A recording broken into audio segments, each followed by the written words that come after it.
Yes. ఇంత పెద్ద అంటే దాదాపు 200 పేజీల పిటిషన్ రాసినట్టున్నారు గదా అన్న మీరు.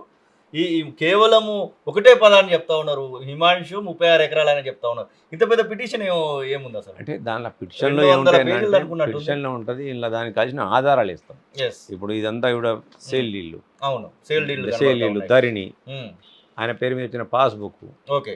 ఇవన్నీ కూడా వేసినాం. ఇవాళ 1 బిల్ ఏముంది? మీకు ఇంకొక అనుమానం గూడా ఏమైనా కలుగుతా ఉందా? అక్కడ 10,00,000 5,000 10,00,000 5,050 10,50,000 ఒక ట్రాన్సాక్షన్‌లో 88,000 10,50,000 ట్రాన్సాక్షన్ ఆ దామోదర్ రావుకు జరిగిందా? జరగలేదా? అనేటువంటి అనుమానం ఏమన్నా కలుగుతా ఉందా? డెఫినెట్‌గా ఇచ్చుంటారు. ఎందుకంటే ఇయ్యకుండా ఉండరు. హ్మ్. డెఫినెట్‌గా ఇచ్చుంటారు. అది ఏందనేది వాళ్ళ ఇంటర్నల్ ట్రాన్సాక్షన్ ఏమున్నప్పటికి కూడా okay. Telangana publications Damodara Rao was representing it. అవును. దామోదరరావు అనే వ్యక్తి దాన్ని రిప్రజెంట్ చేస్తుంది తప్ప హ్మ్. ఆ 10,50,000 కానీ 88,15,500 రూపాయలు కానీ ఇవన్నీ కూడా చెక్కుల రూపాయలు ఇక్కడ వెళ్ళిపోయింది. ఇదంతా కూడా market value. Yes. Market value కాదు sir, registration value. Registration value. Registration value ప్రకారం ఇవన్నీ కూడా పోతాయి అందులో. హ్మ్. పోకపోవడం అన్న ప్రశ్న లేదు. కాకపోతే పోయిన తర్వాత ఎటు పోతాయి వాళ్ళు అనేది అంటే secondary. 88 లక్షలు అనేది కనబడ్డప్పుడు ఈడీ ఇన్వాల్వ్‌మెంట్ కూడా ఉండొచ్చు కదా! ఎందుకంటే 88 లక్షలు ఇప్పుడు మీరు హైకోర్టు వరకే ఆలోచిస్తూ హైకోర్టు త్రూ నోటీసులు ఇవన్నీ చేస్తా ఉన్నారు. ఈడీ ఈ 88 లక్షలు ఎక్కడికెళ్ళి వచ్చినాయని చెప్పేసి హిమాంషు దగ్గరికి పోవడానికి కూడా అవకాశాలు ఉంటాయేమో అని ఇప్పుడు చెప్పేసి. కొన్ని చెప్పాల్సి ఉంటాయి, కొన్ని చెప్పాల్సి ఉంటాయి. ఓకే. దీనికి అనేకమైన పర్యవసనాలు ఉంటాయి. హ్మ్.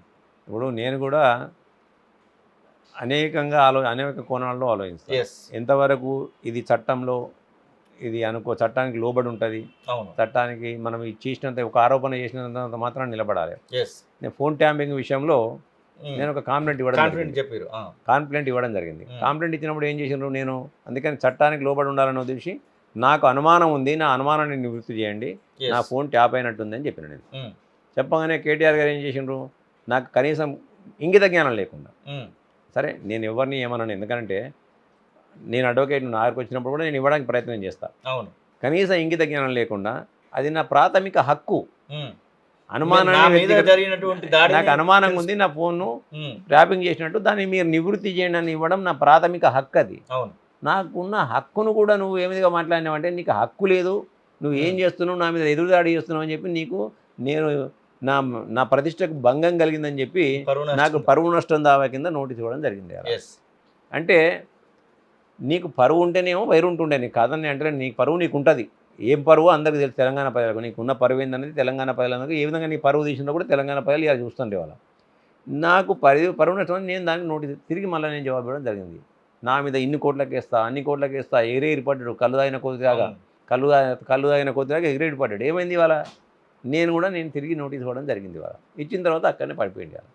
కేవలం ప్రచార ఆర్భాటాల కొరకు ఎందుకు ఇవ్వాలి? ప్రచార ఆర్భాటాలు కావాలి కదా, కావాల్సింది చట్టానికి లోబడి మనం ఉండాలి, రాజ్యాంగానికి లోబడి మనం ఉండాలి. ఎందుకంటే మనం దాని మీద ప్రమాణం చేసి వస్తున్నాం. యెస్.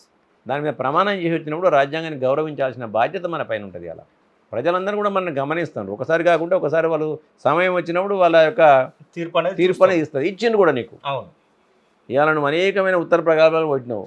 నా దగ్గరికి వస్తే చెప్తున్నా మీకు ఇలా, అంటే ఇది దానికి సంబంధించిన అంశం కాదు, దానికి సంబంధించిన సందర్భం కూడా కాదు, కానీ నేను చెప్తున్నా మా సిరిసిల్ల కాన్ఫరెన్స్కి వచ్చి దయచేసి మీరు ఎప్పుడన్నా, ఓకే, నేను మీకే చెప్తున్నా, దయచేసి మీరు ఎప్పుడన్నా తొలి వెలుగు వాళ్ళు వచ్చి సిరిసిల్ల కాన్స్టిట్యున్సీలో ఎన్ని అపాయింట్మెంట్ ఆర్డర్లు ఉన్నాయో ఒకసారి అడగండి మీరు. ఓకే. ఎవరు వచ్చిన వాళ్ళకు ఒక అపాయింట్మెంట్ ఆర్డర్. సిరిసిల్లలో వచ్చిన అగ్రికల్చర్ కాలేజీలో ల్యాండ్ హోస్టీస్ ఉన్నారు. ఒకరికేమో కారు డ్రైవర్ కింద అపాయింట్మెంట్ లెటర్ ఇస్తారు అవుట్ సోర్సింగ్లో, ఒకరికేమో అటెండర్కి అపాయింట్మెంట్ ఇస్తారు, ఓకే, ఒకరికేమో లైబ్రరీ కంప్యూటర్ ఆపరేటర్కి ఇస్తారు, ఇంకొకరికేమో లైబ్రరీకి ఇస్తారు. ఈ అపాయింట్మెంట్ ఆర్డర్లు పట్టుకుని వాళ్ళకి పోతే అక్కడ నౌకర్లు ఉండయి. ఇదో కుంభకోణం జరిగింది అనుకోవచ్చా? న్యాచురల్గా అనుకోవచ్చు. ఇప్పుడు నేను నా దగ్గరికి ఇవాళ నేను పోతే ఇంచుమించు 20-30 మంది నాకు వస్తారు రెగ్యులర్గా, సార్ మాకు అపాయింట్మెంట్ ఆర్డర్ సార్, నౌకర్ లేదు సార్ అని. నేను వాళ్ళని అడిగితే నాకు కార్ డ్రైవర్కి అపాయింట్మెంట్ ఇచ్చింది కరెక్టే సార్, నాకు కాలేజీలు కార్ వేయలేదు కానీ నాకెందుకు సార్ డ్రైవర్ అంటాడు ఆయన. మా ఇంజనీరింగ్ కాలేజ్ ఉంది, జేఎన్టీయూ ఇంజనీరింగ్ కాలేజ్ ఉంది మారా, ఆడ ల్యాబే లేదు, ల్యాబ్ అసిస్టెంట్కి పోస్టులు ఇస్తారు. ఓకే, వాళ్ళు పాపం అక్కడ ఉన్న స్టూడెంట్స్ ల్యాబ్ చేసుకోవడానికి జగిత్యాలకు పోతారు. జగిత్యాల డిఎంటీకి పోయి చేసుకొచ్చుకుంటారు. వారానికి ఒకసారో రెండు వారాలకు ఒకసారి పోయి మొత్తం ఉదయం నుంచి సాయంత్రం కూడా చేసుకుంటారు వాళ్ళు. ఇంకో కారు డ్రైవర్ ఇచ్చింది, ఓ కంప్యూటర్ ఆపరేటర్ ఇచ్చింది, ఓ ల్యాబ్ అసిస్టెంట్ ఇచ్చింది, ఇట్లా చెప్పుకుంటూ పోతే ఓ చెప్పరాసి ఇచ్చిండ్రు, ఓ అటెండర్ ఇచ్చిండ్రు. ఈ నౌకర్లు ఎక్కలేవు అక్కడ. వీళ్ళు కూడా బయటికి రావడానికి ఎంతో దూరం లేదంటారా? లేదు ఈ ఇక మొత్తం పాపం ఏమైందంటే మాకు అపాయింట్మెంట్లు ఉన్నాయి కానీ జనరల్గా అందరు కర్మ సిద్ధాంతాన్ని నమ్ముకుంటారు. జనరల్గా ఏంటంటే అందరు కర్మ సిద్ధాంతాన్ని నమ్ముకుంటారు. ఆ. ఇది మా కర్మ అనుకుంటారు ఇలా చాలా మంది. ఓకే. ఇలా ఆర్భాటంగా మొత్తం మా దగ్గర అందరిని కూడా ఎస్సీ ఎస్టీలకు ఏదైతే అసైన్మెంట్ ల్యాండ్ ఇస్తారో మా 9 గ్రామాలను అలా కలిపి వాళ్ళని అది చేసి ఏదో మున్సిపాలిటీ కింద కలిపినాం. వాళ్ళకి ఇల్లు వాళ్ళ భూములన్నీ లాక్కొని మెడికల్ కాలేజ్ కట్టించినాం. మంచిదే, మెడికల్ కాలేజ్ కట్టడం మంచిది, శుభపరణం కాదని మేము అనట్లే, డెవలప్మెంట్ యాక్టివిటీ. కానీ ఉన్నోళ్ళ నోట్ల మన్ను వస్తుంది. ఓకే. మనకి ఉన్న ఎకరమో అర్ధ ఎకరమో వాడు వ్యవసాయం చేసుకొని బతికేటోడు, వానికి పుట్టగొట్టినట్టు కదా నువ్వు ఇలా. ఇంతవరకు అతనికి ఇంటి పట్టా ఇవ్వకపోతే భూమి తీసుకుంటే మళ్ళీ నువ్వు ఇంటి పట్టా ఇస్తాను, ఎకరాన్ని తీసుకుంటే 1000 గదాలు ఇస్తా అన్నావు ల్యాండ్ పూలింగ్ పేరు మీద. మరి వాళ్ళకి ఏం ఇయ్యాలి కదా ఇంతవరకు, వాళ్ళు అక్కడనే వాళ్ళు పట్టుకొని కూర్చున్నారు.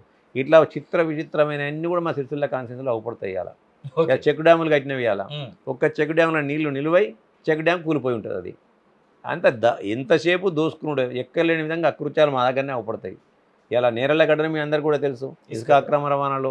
ఇలా మా సిరిసిల్ల ప్రాంతంలో గిరిజన బాలికల హాస్టల్లో జరిగిన అగాత్యాలు మీ పేపర్లను చూపించిన, టీవీలను వినిపించినాయి. ఇలా గిరిజన బాలిక మైనర్ బాలిక పైన వాళ్ళు టీఆర్ఎస్ నాయకులు చేసిన అగాత్యాలు అవపడ్డాయి. ఇలా మీకు ఈ తెలంగాణ ప్రాంతంలో సిరిసిల్లను చాలా ఆదర్శంగా తీసుకున్నామని చెప్తారు అందరూ కూడా. అభివృద్ధి చెందింది, అదో డల్లాస్ గిల్లాస్ అని చెప్తారు. ఎక్కడ లేని విధంగా సిరిసిల్ల పట్టణంలో 4 సంవత్సరాలు కన్సిక్యూటివ్గా సిరిసిల్ల పట్టణం వర్షాలు పడితే నీళ్ళలో మునిగిపోయింది. ఆఖరికి అప్పుడు కూడా వచ్చి చూసిన పాపాన పోయిన పాపాన లేవు. ఇవాళ కాబట్టి కేవలం డొల్ల మాటలు, ప్రజలను ఏదో మభ్యపెట్టాలని చెప్పి 4 మాటలు నేర్చుకొని ఇలా మసిపూసి మారేడికాయ చేసి ప్రజలను నమ్మించే ప్రయత్నం చేసినవి. ఇలా అసలైన తొలి వెలుగు. ఫాలో వాట్సాప్ @తొలి వెలుగు official.